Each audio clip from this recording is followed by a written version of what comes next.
Hi friends, வாங்க இன்னைக்கு நம்ம தமிழ் குக்கிங் கிச்சனில் ரொம்ப சிம்பிளான அருமையான ஒரு ரெசிபி தான் பார்க்க போகிறோம். இது வெந்தயக்கீரை வச்சு செய்யக்கூடிய ஒரு பருப்பு குழம்புங்க. இது மேலே நெய் இந்த மாதிரி விட்டு சாப்பிட்டா ரொம்ப சூப்பராக இருக்கும். வெந்தயக்கீரை உடம்புக்கு குளிர்ச்சியும் கூட, வயிறு புண்ணு ஆற்றுங்க. இந்த கீரை கிடைக்கும் போதெல்லாம் நீங்கள் இந்த மாதிரி செஞ்சு பாருங்கள், ரொம்ப சூப்பராக இருக்கும்.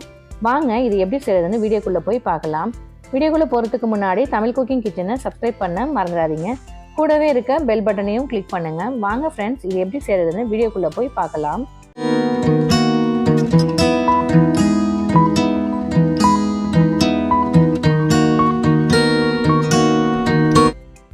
இப்போ நம்ம துவரம்பருப்பை வேக வச்சு எடுத்துக்கலாம். 1/4 கப் அளவுக்கு துவரம்பருப்பு எடுத்திருக்கேன். இது 3 பேர் நல்லா தாராளமாக சாப்பிட்லாங்க. இதில் 2 கப் அளவுக்கு தண்ணி ஊற்றிக்கோங்க. துவரம்பருப்பை நல்லா கழுவிட்டு சேர்த்துக்கோங்க. 1/4 ஸ்பூன் அளவுக்கு மஞ்சள் தூள் சேர்த்துக்கோங்க. 1/4 ஸ்பூன் அளவுக்கு ஜீரகமும் சேர்த்துக்கோங்க. இது கூட உங்ககிட்ட தூள் பெருங்காயம் தான், நீங்கள் அதை சேர்த்துக்கலாம். இந்த மாதிரி கட்டி பெருங்காயம் இருந்ததுன்னா அதில் கொஞ்சமாக இதில் சேர்த்து நல்லா வேக வைக்கணும். துவரம்பருப்பு நல்லா வேகணும். நான் இன்றைக்கி 3 விசில் விட்டுருக்கேன். எங்களோட துவரம்பருப்பு 3 விசிலில் நல்லா வெந்துடுங்க. உங்கள் பருப்பு எந்த அளவுக்கு வேகுமோ அந்தளவுக்கு விசில் விட்டு எடுத்துக்கோங்க. பாருங்கள், நல்லா வெந்து வந்துருச்சு. இப்போ இதை ஒரு மத்து இல்லைனா கரண்டி வச்சு இந்த மாதிரி மசிச்சுக்கோங்க. இது நல்லா மசிச்சதுக்கு அப்புறமா இப்போ நம்ம கீரையை எடுத்து, அதாவது வெந்தயக்கீரை எடுத்து நம்ம நல்லா வாஷ் பண்ணி எடுத்து வச்சுக்கணும். அதில் நிறைய மண் இருக்குங்க, அதனால நல்லா அதை கழுவி எடுத்துக்கணும். அது எப்படி கழுவுறது அப்படிங்கிறத நான் இப்போ சொல்கிறேன். அது மாதிரி கழுவிக்கோங்க. இந்த மாதிரி நல்லா காம்பெல்லாம் எடுத்துட்டு வெறும் இலை இருக்கிற மாதிரி நல்லா கட் பண்ணி எடுத்துக்கோங்க. இது நீங்கள் கையிலேயே நல்லா பிச்சிடலாம். அதை இந்த மாதிரி கையில் நல்லா அலசணுங்க. எப்படி அப்படின்னா, இதில் தண்ணி கொஞ்சம் நிறைய ஊற்றிக்கோங்க. பாருங்கள், இன்னும் கொஞ்சம் அதிகமாக தண்ணி ஊற்றிக்கோங்க.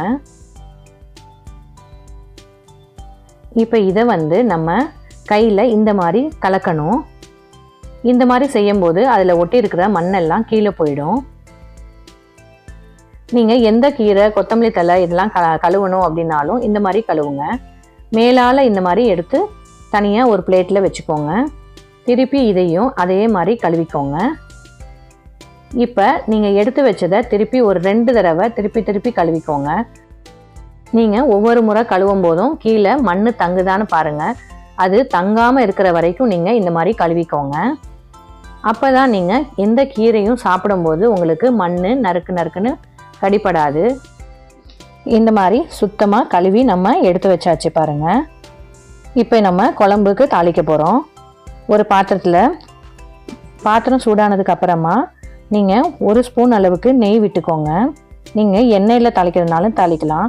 ஆனால் இது நெய்யில் தாளிச்சிங்க அப்படின்னா நல்ல ருசியாக இருக்கும். கூடவே 1/4 டீஸ்பூன் அளவுக்கு கடுகு சேர்த்துக்கோங்க. உளுந்தம்பருப்பும் 1/4 டீஸ்பூன் அளவுக்கு சேர்த்துக்கோங்க. இது நல்லா பொரியணும்.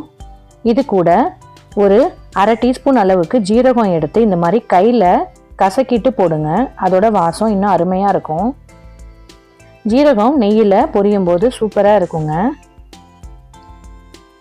பாருங்கள், இந்த மாதிரி நல்லா கையில் கசக்கிட்டு சேர்த்துக்கோங்க. இப்போ இதெல்லாம் பொரியும் போது கொஞ்சமாக பெருங்காயத்தூளும் சேர்த்துக்கோங்க. உங்ககிட்ட கட்டி பெருங்காயம் தான், இந்த மாதிரி கொஞ்சமாக சேர்த்துட்டு இப்போ ஒரு பச்சை மிளகாயை நான் கட் பண்ணி எடுத்திருக்கேன். கூடவே ஒரு கைப்பிடி அளவுக்கு சின்ன வெங்காயம், ஒரு கொத்து கருவேப்பிலை, இது எல்லாத்தையும் நல்லா வாஷ் பண்ணிவிட்டு கட் பண்ணி சேர்த்துக்கோங்க. நீங்கள் பெரிய வெங்காயம் கூட நீங்கள் சேர்த்துக்கலாம். ஆனால் சின்ன வெங்காயத்தில் செஞ்சீங்கன்னா ரொம்ப ருசியாக இருக்கும், அதுக்காக தான். இப்போ இதை லேசாக வதக்கிக்கோங்க. நல்லா செவக்க வதக்கணும்னு அவசியம் கிடையாது. இதை லேசாக ஒரு பரட்டி விட்டுருங்க. இப்போ இது கூட ஒரு 2 பல் பூண்டை இடித்து இந்த மாதிரி சேர்த்துக்கோங்க. நீங்கள் பருப்பு வேக வைக்கும்போது ஒரு 2 பல் பூண்டு போட்டு அது கூடவே வேக வச்சாலும் பரவாயில்ல. இப்போ இது கூட நம்ம கழுவி வச்சிருக்க கீரையை நல்லா கழுவிட்டு சேர்த்துக்கோங்க. இப்போ இதுக்கு தகுந்த புளிப்பு நம்ம சேர்க்கணும். அதுக்காக நான் 2 தக்காளி சேர்த்துருக்கேன். நீங்கள் புளி சேர்க்குற மாதிரி இருந்தால் நீங்கள் ஒரு தக்காளி சேர்த்துட்டு புளிப்பு தகுந்த மாதிரி புளியும் நீங்கள் சேர்த்துக்கலாம். ஆனால் நீங்கள் புளி சேர்த்து செய்கிறத விட நான் சொல்கிற மாதிரி இந்த மாதிரி தக்காளி மட்டும் சேர்த்து வச்சு செஞ்சு பாருங்கள், ரொம்ப அருமையாக இருக்குங்க. இப்போ தக்காளியும் லேசாக வதக்கிக்கோங்க. இப்போ தக்காளி, கீரை எல்லாமே நல்லா வதங்கிடுச்சு. இதில் 3/4 ஸ்பூன் அளவுக்கு சாம்பார் பொடி சேர்த்துக்கோங்க.